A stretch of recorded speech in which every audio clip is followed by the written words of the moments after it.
Alright guys, so I recently stumbled on a video called I Redesigned the Manor Lords UI He Asked For It. It's a very interesting video by Loreworx, otherwise known as Lucas Colavieri. He has his own indie game company, so he knows all about UI design and development, and he's done videos like this for other games as well. Kingdom Come Deliverance 2, Dragon Age Veilguard, Crimson Desert, Fallout 2, lots of interesting games here where he basically goes through the UI and identifies areas that he thinks can be improved, and then he goes beyond that and actually improves them using programs like Photoshop and others, and adding his own artwork presumably as well, and it's really quite good. I really enjoyed the video for Manor Lords. So today what I want to do is basically go through his ideas, share some of my thoughts on where he's made improvements, whether I agree or disagree, and where I think he can go even further with some of these improvements. So that's what we're going to do today. Let's dive straight in.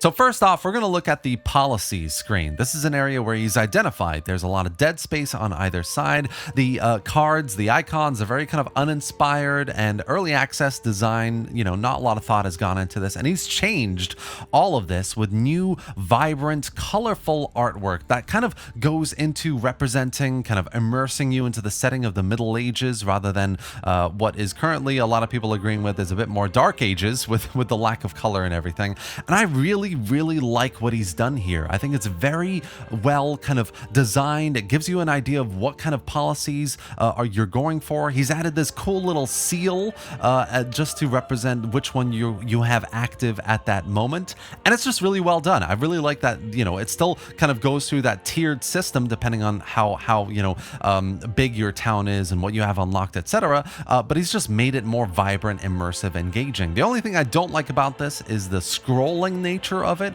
I think there's still a lot of dead space on either side. I would personally like it to be a bit more kind of rows, maybe a bit more kind of filled out horizontally rather than vertically, and have maybe all these cards be a bit bigger rather than the small kind of in the middle of screen center piece that it currently is. I would also make it probably so that some of the cards are at least based on tier kind of hidden. You click on a card, you reach a new tier, and new cards are unlocked and you get to see them for the first time. I think the wow factor of that can be kind of elongated as you play through the game, but otherwise I really like what he's done here. Next up, we have the development screen, and it's one of my personally kind of favorite screens in the game. I think it's the same for everyone, really. It's very colorful, immersive. There's a lot of Middle Ages inspired background images, and they all kind of nicely represent the different developments that you can go into, the priorities for your town, how you want to produce certain goods, what sort of kind of trading relationship you want to have with passing merchants or other regions, and it's just a really nice screen. I've always felt, though, that it's quite dark. And luckily, what he does here in the video is kind of identify some minor details here. There's a bit of off-centering with how the name is editable at the top, and he changes all that up to fix all that. But also, he starts illuminating the screen, which is really nice. He basically looked at the dark arms going between different tiers of developments, and he uses the fact that those light up when you pick a development to light up the background, to illuminate the rest of the screen as well, which is really nice. I love that. He's added these kind of dark borders around each individual icon as well, which is nice. Those light up as you research them, as you pick them, and it's just really well done. I think this is just how it would look like basically if you had a few icons unlocked, and this is how it would look like when the whole thing was unlocked, if that's possible in future versions of the game. And I just really like this. This is a section where I don't really have anything critical to say. I think it really deserves some more illumination for you to enjoy those background imagery bits, and he's done it really well. Next, we have an idea that I think is very cool. It's instead of building towns organically, why not have a tool where you are able to structure and design the towns you want to build? And, I think for a lot of players out there, this would be beneficial. There are plenty of people who design massive, beautiful towns that are circular, that are hexagonal, that are multi-region, and they connect up in certain ways, efficiencies, or, how are you able to use farmland like flax or apple orchards to add a bit of beauty to various various sections without, making little mistakes here and there. Like for those people, I think it would be really beneficial. But for people like me, I think who go in there and, every town is different. The types of houses you're putting down, the types of roads, the curvature you're using, and having a tool like that wouldn't really add to it. It kind of takes away, I think, from the charm of seeing a town grow and needing to expand this way because you've got farmland that would actually work over there, or you've got room over here alongside some forests that you want to build some houses. Like that's for me where Manor Lords really thrives, the organic, natural kind of nature of city building. So I personally wouldn't use a tool like that, but I can see how for a lot of people it would be really quite beneficial. And then we have a look at the burgage plot screen, where we've got individual family members. They have icons depending on whether they're female or male. There are no children in the game yet. And what he first does is he changes these icons up to be more representative of what they look like with their faces. I do like that. You can differentiate between who essentially a lot easier, but they're quite small. I mean, it's quite trivial. You won't really be able to tell all that well unless you're actually going in and engaging with that family specifically, like all the time for whatever reason.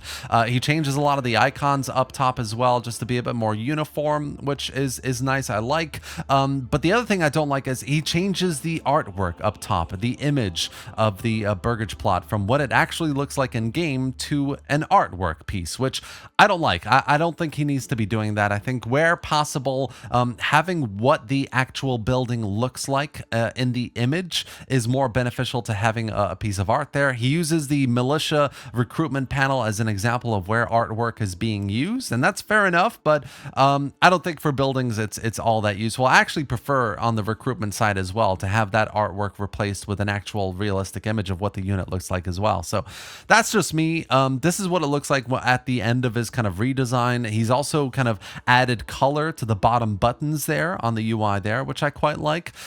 So yeah, I think there's a lot more that can be done here. I also don't like the text. I think the text can be a bit more interesting and immersive and Middle Ages as well, but that's just me. Next, we go through the diplomacy screen because, all of this is quite nice, but actually having, like I said, text that is a bit more Middle Ages inspired, he uses a Crusader Kings 3 mod there as inspiration, could be really quite cool. Another little just quality of life detail addition, uniqueness that would make it quite interesting. He also actually has a seal icon here, which you could, if you wanted, have quite custom depending on the flag and banner that you choose for your playthrough, right? So lots of interesting ideas there as well. Finally, we're back on the main screen. Lots of UI elements to talk about here, of course, as well. He starts off on the top with, we've got these icons. They're a little bit on the darker side again. They're not divided very well. They're things that aren't quite well positioned. And so he starts on the right side. He brightens things up a little bit. He changes a few of the icons. He centers them.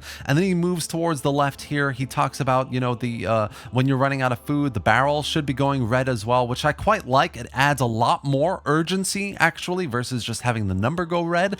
And he changes the dividers as well just to make sense between all the different bits of information that is presented. I quite like it. I actually think that the icons could be a little bit bigger as well. I think they're a bit too small in my playthroughs. I kind of struggle to look at them, but otherwise I really like what he's done here. And then we're back on the main screen. We're looking down below at the building cards here, and he wants to change these, like the militia screen, of course, into artwork. And personally, like I said before, I don't really like it. I don't think the game needs that. The visual, graphical detail and what's been developed here is very kind of realistic, and having the cards, the icons, the imagery there in the smithy as well, having that be representative of the buildings you want to build, to me, in a realistic way, this is what they actually look like in the game. For me, is just nicer. It's better. It's more immersive. It's more kind of in line with the rest of the game rather than having artwork replace all of these things. I'd rather have it a bit more realistic. So this is what the overall screen looks like with the redesigns, the images down below, the banner changes up top with the icon placements, the urgency of the food running out with the red barrel there as well. But there are aspects that he hasn't really touched. I mean, I think the notifications up top next next to the game paused could definitely be better. I don't really like it. I don't engage with it very much. I think the overlay part and the text style overall can be changed as well.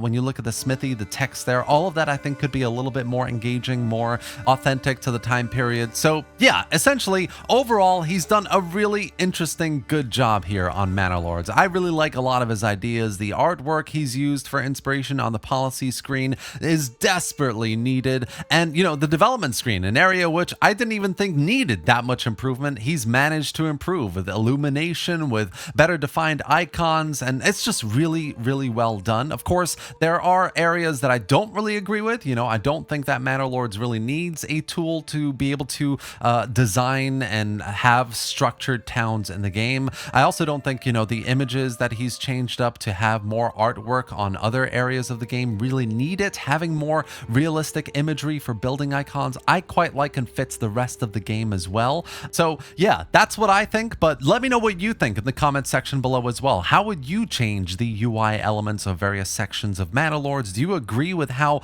Lucas has approached it here in his video? And yeah, hopefully all of this, of course, will improve. You know, this is early access for Manor Lords right now. Lots of more quality of life updates to UI especially, and other aspects of the game I'm sure will come in the future. But that's it for today, guys. I really hope you enjoyed this video and found it informative. If you did, give it a like and drop any thoughts or questions in the comment section below. Subscribe to the channel for more videos just like this. And of course, if you're interested in watching the original video by Lucas over on his channel, I've dropped a link to that in the video description down below as well. Thanks for watching, guys, and I'll see you next time.